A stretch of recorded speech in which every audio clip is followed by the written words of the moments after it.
ආයිබෝවන් සියලු දෙනාම කවිස්කේල්ගේ YouTube channel එකට පිළිගන්නවා.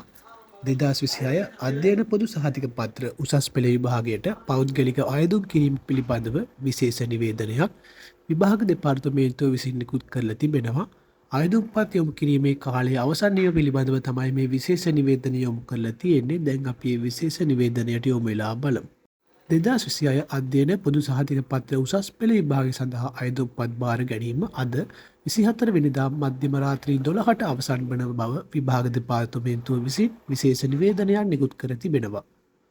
අයදුම්පත් යොමු කිරීමේ පද්ධතිය අද මධ්‍යම රාත්‍රී 12න් පසුව සම්පූර්ණයෙන්ම වසා දැමෙන අතර කිසිදු හේතුවක් මත අයදුම්පත් භාර ගන්නා කාලය දීර්ඝ නොකරන බවයි නිවේදනය නිකුත් කරමින් එම දෙපාර්තමේන්තුව වැඩිදුරටත් සඳහන් කර තිබෙන්නේ. මේ සඳහා අයදුම්පත් භාර ගැනීම 2026 මාර්තු 24 සිට අද දක්වා මාර්ගගත ක්‍රමය මගින් පමණක් සිදු කෙරෙනවා. මේ වගේ වැදගත් වීඩියෝ නිතරම බලන්න කවිස්කේල්ගේ YouTube channel එක subscribe කරලා එකතු වෙන්න.